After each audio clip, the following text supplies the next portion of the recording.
What is up, everyone? Crunchy Frog No, and as many of you know, I have been absolutely dedicated to the Modern Warfare 3 grind the last two and a half months. In fact, I was even able to, for the first time in my entire COD career, finally complete the Mastery camo, and I've already sunk several full days worth of gameplay into the game, and Season 1 Reloaded has not even dropped yet. By far, some of the most Call of Duty I've played at the beginning of a release, possibly ever. However, upon getting that Interstellar camo, I found myself wanting to take my foot off the gas and just adjust my focus to other games for a change. Frankly, I needed a break from all the absolute mind assault that is the modern Call of Duty franchise, so I turned my attention back to old reliable Minecraft. In these past few weeks, I've been enjoying myself in Minecraft, and it's really made me appreciate how great of a game it is. And no matter how far I wander and how many other games I play, I'll always come back home to the game that has, quite frankly, brought me joy for well over a decade. So today I wanted to talk a little bit about what Minecraft means to me, kind of my history with it, why I keep coming back to it no matter what game it is that I end up playing and stopping and coming back, and really how I feel that Minecraft stands head and shoulders above a lot of the modern games that have been releasing in the last 5 years or even the last decade. So if you enjoyed this kind of content, taking a step away from the traditional Call of Duty video that I typically make sure to leave a like and let me know down below if what other games you'd like to see me discuss or play apart from the Call of Duty franchise. Obviously, I will be getting back to normal COD content here in the next couple of weeks. And as always, if you do enjoy content like this, I try to do several gaming discussions every month here on the channel. So make sure to hit that subscribe button. And if you'd like to support the channel monetarily, make sure to hit the join button to become an exclusive member of the channel and get some exclusive perks, as well as, like I said, help support the channel monetarily. So with that all out of the way, let's just dive right into it. Now, obviously, the first place that we have to start off here is with a brief history of myself in Minecraft, kind of how I've delved into the game over the years. Now, I started the whole way back in pre-alpha when you still played it in a web browser, and it was basically just a very, very, very slimmed down creative mode, right? You didn't, actually break blocks. You just kind of hit them once and they disappeared type thing. They were on, you could choose from 3 different world sizes, I remember. I think one of them was like 64 by 64 blocks, literally a tiny little area. I think it went up to 256 by 256. Regardless, a small fraction as compared to the literally infinite worlds that we're used to seeing in Minecraft nowadays. And the graphics were really kind of terrible, and I know it's Minecraft, but they were even worse. There was no real lighting. It was very, very, very rudimentary, and you could probably look up on YouTube and get some gameplay from back then. I'm talking maybe 2009, 2010, somewhere in that era. And I would just kind of get on, and I remember kind of getting in and trying to level everything down. So I'd go around the outsides of the map it was kind of bordered by an ocean, so you could tell where the boundaries of the map were, and I would just level everything down to ground level and turn them into these giant sandboxes, or sometimes I would build cool little creations with it. But it was very rudimentary, very slimmed down, but I still spent hours just kind of playing that and enjoying that. It was a real easy game to get into, but I knew that there was so much more potential with that game. So as I heard, the actual releases started rolling out, the betas, forgive me for this, I don't remember exact version numbers or anything like that for a lot of these, but I do remember that the full game was kind of nearing, I think the beta phase. And my friend actually had his mom buy it for him. I don't know if it was for a holiday, at Christmas, something like that. And back in the day, you could share accounts. And as long as you weren't playing multiplayer, 50 people could sign into the Minecraft launcher with that account that had purchased the game. And all 50 friends could theoretically play the game on the same account. They just couldn't, only one account or one instance of the account could log in and play multiplayer. But at that time, none of us played multiplayer, so our whole group of friends got to download Minecraft because of the one kid who managed to have his mom buy it for him, and we all got to really, dig our feet into Minecraft and the actual gameplay loop that is a lot more familiar to the game that we play nowadays. And so whenever I eventually got into that retail version, I was immediately drawn in. I remember playing for several years, creating, nice worlds and trying to make my own house and cities, and remember just kind of the sheer infinite possibility of everything really just blew my mind back then.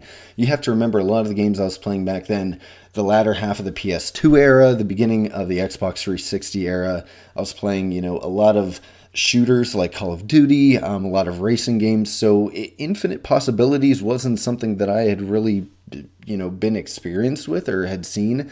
And a sandbox game like this, where you could literally build anything you wanted, do anything you wanted, was just mind-blowing for me and honestly changed my outlook on gaming in general. And I remember I played this way for several years. Obviously, several more updates came out. I got a little more, I guess, better at the game, if you could possibly say that. The game got more fleshed out. There was a lot more to do in the game.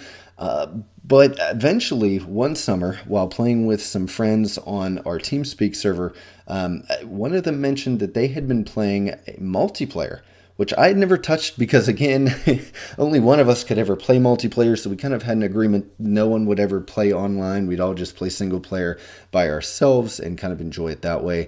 So I got permission from the kid who, whose account it was, and I kind of agreed to join these fellas on a multiplayer server. These were obviously different friends, not tied to that same account. And they actually brought me in on this massive several hundred player multiplayer server.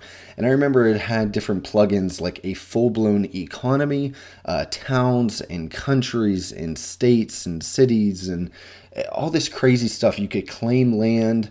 There was massive cities, stuff that I did not even know was possible in Minecraft was being done on these servers. And it really kind of expanded my skill set and opened me up to an entirely different way to play. I wasn't just making, 20 by 20 little quote unquote castles with a little path going down to the river or anything like that. I was seeing gigantic 256 by 256 castles with massive walls that spanned several thousand blocks long, stuff like that. Full-blown cities that could theoretically be found in a lot of MMOs or other large-scale games like that. And with that, my sense of scale was expanded. Like I said, I wasn't making tiny buildings or, two-floor little huts anymore. I was, getting into building massive buildings and farms and roads and infrastructure and things like that that just kind of unlocked a whole new, I guess, level to the game that I had never seen before. And I sunk literal hundreds of hours into the game once I started getting into the multiplayer. I remember they gave me a plot of land within a city that I quote unquote owned. No one else could touch or build upon or tear down or anything. And I remember spending just dozens and dozens of hours digging it down to ground level, building a massive structure on it, having a lot of fun, creating farms and everything like that.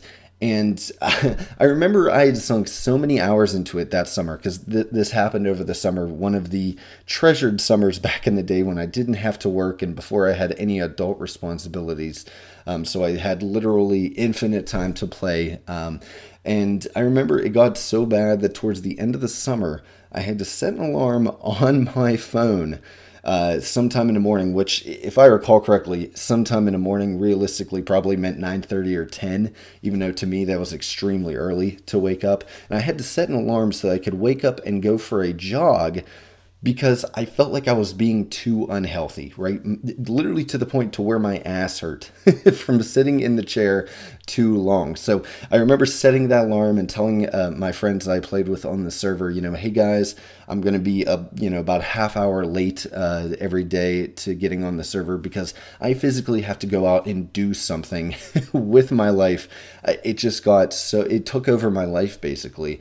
And honestly, it was probably, looking back on it, was probably one of the most unhealthy gaming periods of my entire life. But it's such a core memory. It was such a great memory waking up every day for 2 or 3 months there, and just I remember being so excited every day to wake up and talk with a bunch of people and get into the game and try to build my house and build farms to get resources to then sell. Since there was that economy, there was kind of a lot more motivation to play the game. And playing with other people kind of made it a lot more fun to play. As a matter of fact, the way they had it set up on this server is you could spend the in-game money and give it to people, and they would pay for, with real money, perks for you on the server. So to keep the servers up and running, they needed donations. And so to get donations from people, they would set up perks, right? You would get more land, to own and stuff like that on the server. You get other perks. You would get, you would be able to fly instead of walk around. I remember was one of the perks and stuff like that. And I managed to spend so much time in the game and rack up so much in-game money that I was able to purchase over the course of, 6 to 12 months. I was able to purchase over $75 worth of perks on the server by, again, giving that in-game money to people, and they would go ahead and donate in my name on the server, thus granting me those perks. And that is honestly the closest thing to earning money for gaming that I had ever experienced and would ever experience until just recently, whenever I was able to get partnered on both YouTube and I guess affiliated on Twitch. And again, that was $75 worth of perks, which I have not touched that much money on my two channels even nowadays. So that was still a massive accomplishment. And I really treated it like a job, right? I would get up in the morning and I'd say, okay, I got to cut down my entire tree farm to get the logs to sell. I have to mine my entire wheat farm, which was, several stacks and stacks of wheat per floor. I remember building a base kind of removed from the town that was just dedicated to being this massive, the most efficient farm that you could make, and treated it like a job. I knew if I spent 8 hours a day playing that game and doing stuff like that, obviously I didn't dedicate the entire 8 hours to, trying to make money, quote unquote, but I really did. I treated it like a job, and it gave me kind of purpose to a game that I had never really had before. Everything else was maybe to get a camo here and there, or to level up, or hit a new prestige, or to beat the campaign of a game. But never did I have something like this that was persistent, and it really, like I said, it almost opened me up to what working a job is like, something like that where you have an end goal in sight. And it was really, really cool, and it completely ignited my love for Minecraft and took it to that next level. And obviously, I've since played hundreds and hundreds of hours since those days, either with friends or in private worlds across both PC and Xbox.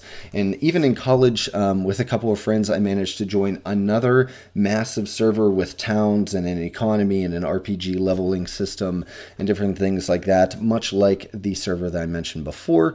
And, once again, I kind of fell down that same rabbit hole, racking up in-game money to get perks on the server and everything like that, and building massive farms and kind of treating it like a job whenever I'd get out of class.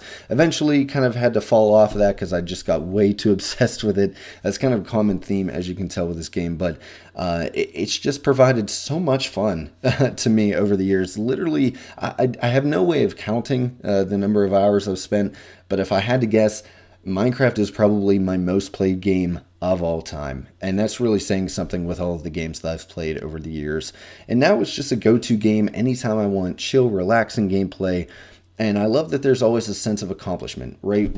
I've talked about this in a couple of videos, but one of the main things that draws me to gaming is if I can have something to show for the amount of time. And Minecraft is one of the best examples of this, right? If you play 100 hours in a world, you typically have a lot to show for that. You'll have giant buildings, or maybe a lot of resources or levels, or maybe you beat the game and killed the Ender Dragon, right? Pretty much everything you do in Minecraft is proof, or an accomplishment that you could take back and say, hey, I may have wasted an entire Saturday playing this game, but look what I was able to build, look what I was able to accomplish. And not a lot of games have that, right? I try to stay away from games that there's no sense of progression, or you play for 8 hours and there's nothing to show for it.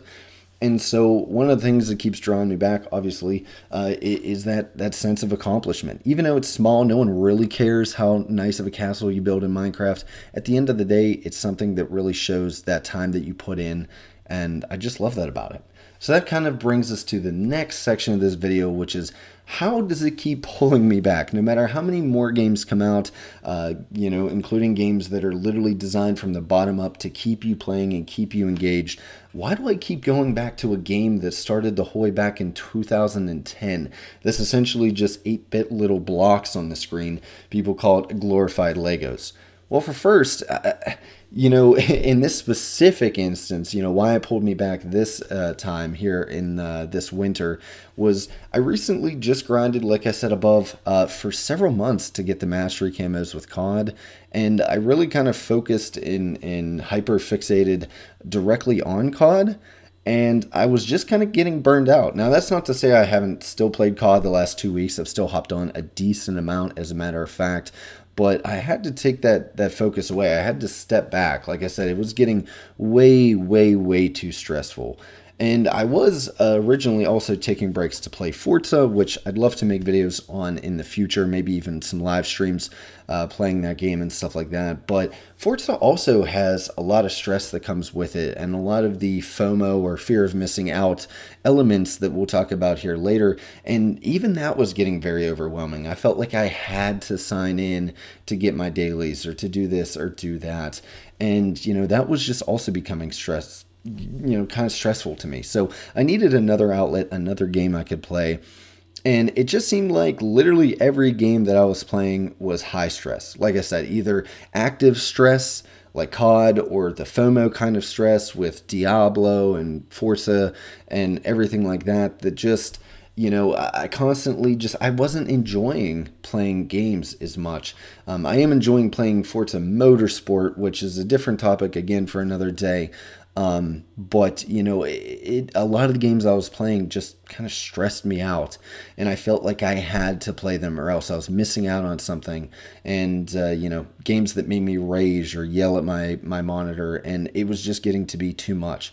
Now, I will be making a separate video later on kind of that system of FOMO, making people feel like they have to play the game, to the point to where games have started to feel like part-time jobs or even full-time jobs. So keep an eye out for that. Make sure you are subscribed to check out that video here in a couple weeks. I'd love to put together a nice video essay on that. So we won't delve too deeply into that today, but just suffice to say, I was playing 2 high-stress games and I needed a little more, chill game to play. So one night I wanted, like I said, to just chill out, relax. I didn't want to play anything too crazy before bed. So I found Minecraft was still installed on my Xbox, and I booted it up, and I was just, it was so great that I was able to just relax and chill out. I wasn't yelling at my monitor.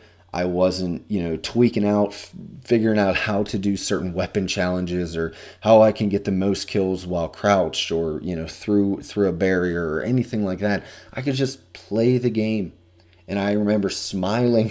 One of the first nights that I played it, I was just smiling because I was having fun, and I hadn't had fun, true fun, in a video game in a long time. And in terms of being able to check things off a list, it came a lot more organically. There wasn't challenges being thrown in my face, or a battle pass that I had to do daily challenges to progress, or anything like that. I could just say, hey, I want to fix this room up or make this room a little bigger. And then I did it. Hey, I want to build this onto my base. And then I did it. Hey, I want to build a road here so I can start building a little town. And then I did it. I could just do things organically, and as it came to me. I didn't have to, again, be force-fed side quests or daily quests or battle passes or weekly challenges or anything like that.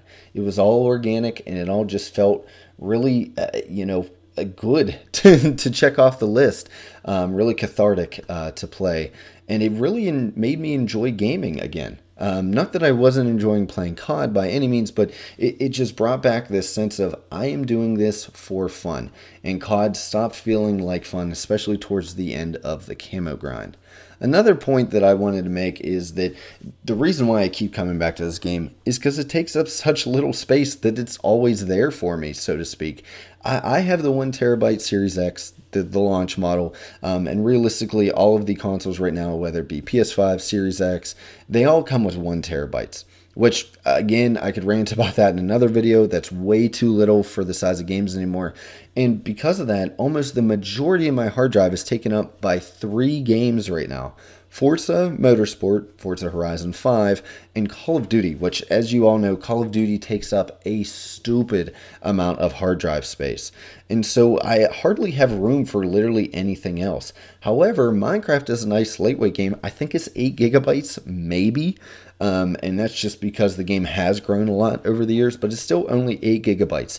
You never have to delete it. You never have to worry about, if I have this game installed, I'm not going to be able to play other games. It never gets purged whenever you run out of space. It's just always there. A nice, fun game without, really getting in your way at any time.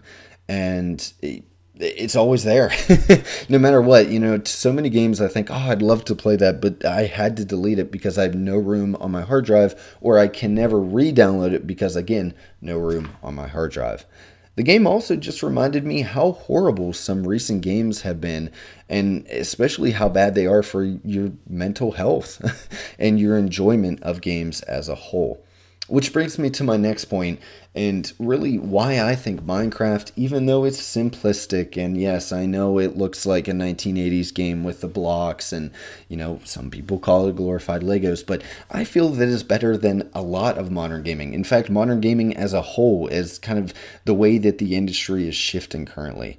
In the first and foremost, and again, I'll have a full video talking about these processes later, but there's no FOMO. There's no fear of missing out.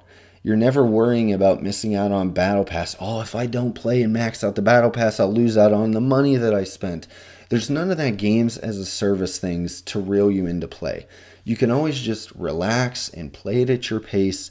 You don't have to worry about any of those things. Now, obviously, depending on the multiplayer server, if you wanted to play on one of those, I know some of those have different rules about how often you have to sign in or be, active in your town or in your clan or whatever, but I'm talking just the general experience of single player Minecraft, or either, even just multiplayer with your friends. There's really no forcing you to play the game, and a lot of the other games that I've been playing had been. It felt like, somebody, like the big tough guy in the corner cracking his knuckles, threatening me to play a game, right? And that's what those battle passes do to you. That's what those daily challenges or weekly or monthly challenges do. They make you feel that if you don't play the game, and you don't play the game a significant amount, you are missing out on stuff that later on you're going to regret not having played a whole bunch because you don't have certain cosmetic items or maybe a certain weapon or even just level up experience or skill points or anything like that your brain tells you you should have played more. And those games just end up feeling like a entire drag, like a chore, like like doing the dishes or mopping the floor, just stuff that you don't really want to do, but in the back of your mind, a little voice says you have to do it. You're going to regret it if you don't. And this game just doesn't have that. You can legitimately play it because you want to play it, because something in the game is fun to you and you want to just sit down and play it. There's nothing forcing your hand. And next, kind of going along with that, another modern trend, there's no in-your-face microtransactions during just normal, typical gameplay. Now, obviously, there are tons of paid options, and I know there's like different worlds and texture packs and behavior packs you can buy, and I'm sure there's thousands and thousands of dollars worth of stuff that you can buy in Minecraft. But the point that I'm trying to make here is none of it's shoved in your face during normal gameplay. Try booting up Call of Duty right now and tell me how long it takes you before you get the Black Cell ad plastered in your face. Anytime you try to go to the Battle Pass, it's going to remind you 757 times that you should buy the Premium Battle Pass for $30, or if you haven't even bought the base Battle Pass, for $10. It's constantly pushing store bundles, constantly. It's almost an assault on the senses, and COD's not the only game. Pretty much every other game that has been released recently is the same way. Now, Minecraft isn't the only game that does not do this. I don't want to, make that claim whatsoever. I know there's a lot of great single-player experiences that also forego these really annoying ads in your face, but it's just nice for once to sit down and not be reminded constantly of the fact that I need to pay $30 to get cooler skins and what I'm missing out on by not spending more and more and more money. Next up, it's, like I said before, just really simple, low-stress gameplay. There's nothing crazy that you have to master, no mechanics that you have to be spot on to play.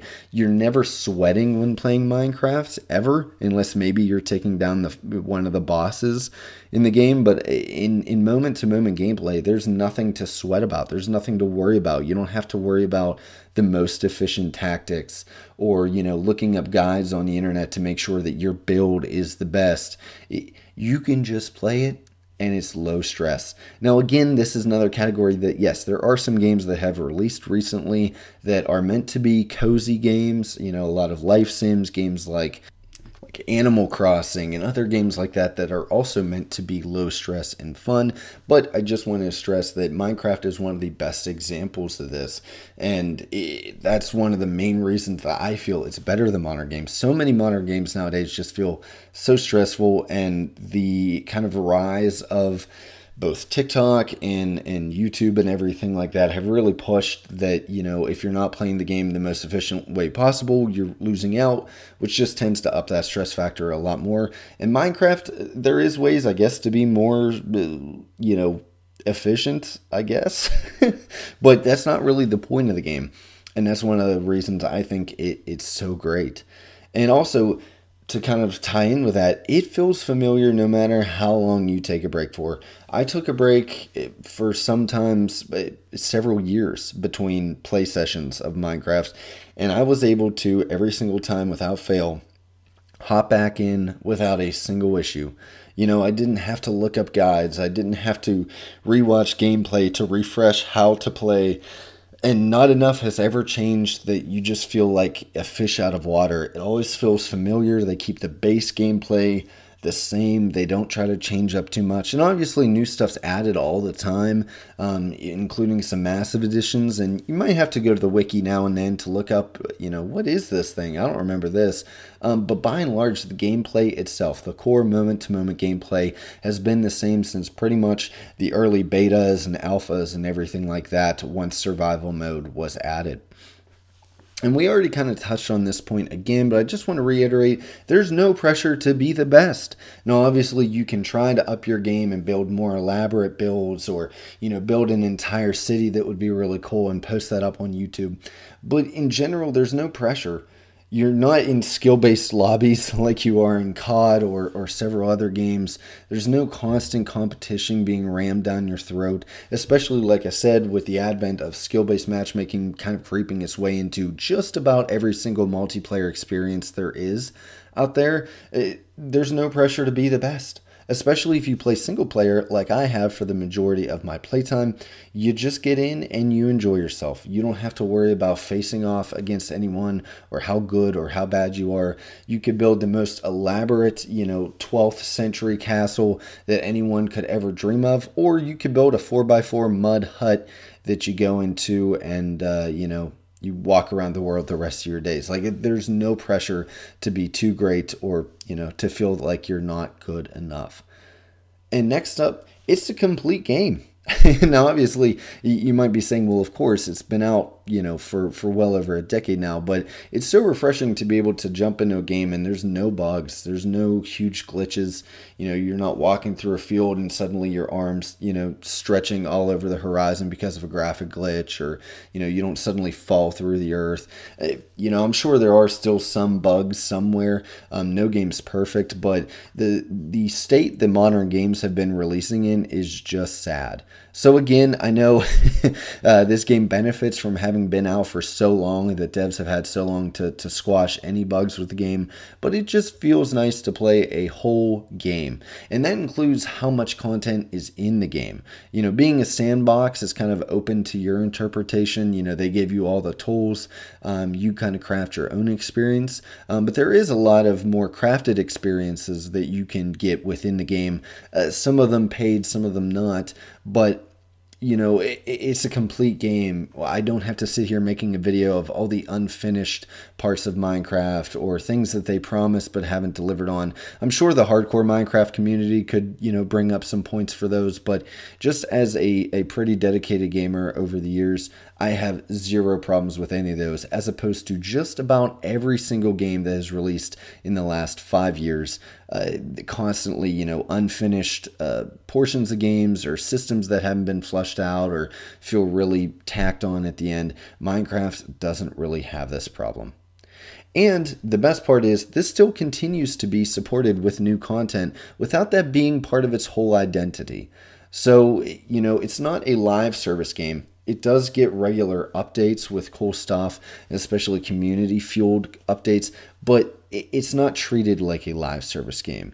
I'm not sure how often updates come out. Like I said, I'm just getting back into it, so I haven't tapped into, the hardcore Minecraft news community now, but it just feels like the content stream is great. It's constantly fleshing out an already finished game instead of patching holes that were missed on release. Next up is there's no real fear of sunsetting. One of the biggest issues that I have with COD or other games is, again, tying into that FOMO thing of use it or lose it, right? These games are going away, whether it be after a year or after 2 years, and no longer will anything you do matter.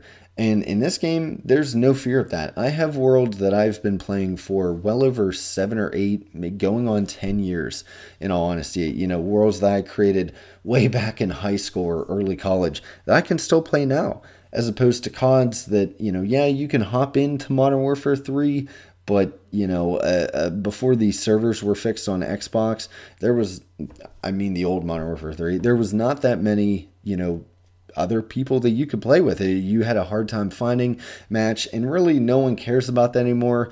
If you have gold guns on that, no one cares. If you're max prestige, no one really cares. So even though the game itself hasn't sunset, just kind of the overall mentality the game has, and people's attitude towards it has, and Minecraft doesn't have that problem. Now, they could make a Minecraft 2 at some point. I guess that's theoretically possible, but as of right now, the game's been going strong for, I think, 13 or 14 years now, and, you don't have that problem. You don't have to worry about everything you're doing being in vain. And because the game's so old, it still comes from that generation of make a good product and people will spend money. The game does not feel like a money printing algorithm. Now, that's not to say that the game has not made money. It has made billions and billions and billions of dollars. It's one of the biggest cash cows in the gaming market. But it's not because they shove money down your throat 24/7, like Call of Duty does, or like a lot of these other live service games do. It's a good game, and they know people are willing to spend money, sometimes several times over, on different systems just to be able to play. I know the Minecraft Pocket Edition is always one of the best sellers in the App Store, and again, it's basically the same thing as the retail version. It's just a good, well-made game. They don't need to hit you with crazy advertisements and, stupid gimmicks and algorithms to make you spend more money. It's just a good game, and they know you'll want to buy it. And again, they do have monetization. I haven't delved too far into it, but that in and of itself is kind of a testament to how well the game's designed. I can play the game for hundreds and hundreds of hours and still have no clue what microtransactions are in the game, what they do, and why I would ever want or need them, because the game doesn't shove it down my throat. It says, here's some things if you want to look into that and buy. Otherwise, go have fun. Play the game. Will essentially never bother you. And that to me is just such a breath of fresh air. So I think that's one of the main reasons that I keep coming back, is just because I feel that no matter what flashy bells and whistles come out with modern games, Minecraft is just typically better than all of them. Now, obviously, I know Minecraft isn't everyone's, pick of the litter. It's not everyone's speed. I know a lot of friends that say that they think it is the most boring game in the world. So it's a very subjective opinion for sure. But just for me, I wanted to highlight a lot of the stuff that I love about Minecraft and why it keeps me coming back after all these years. So With that all being said, that about wraps it up, guys, here. So if you enjoyed this kind of step away from Call of Duty and talking about other games and delving into what I love about them, let me know down in the comment section below, and even request some other games that you'd like to hear me talk about. I'd love to do more videos like these in the future. I don't want to hinge my entire channel on Call of Duty, so make sure to give this video lots of love, and let me know what you'd like to see me do in the future. And as always, if you do enjoy this content, make sure to subscribe and make sure to join the channel for exclusive perks. You could become like one of our mastery tier members, Lucky, who gets personal video shout outs here at the end of the video, as well as at the end card, and many other perks. So make sure to jump in on all those perks. So with that all the way, guys, I hope you have a great day, and I hope that you all find a game that no matter what life throws at you, no matter what the gaming industry throws at you, you always enjoy. Until the next time, guys, peace.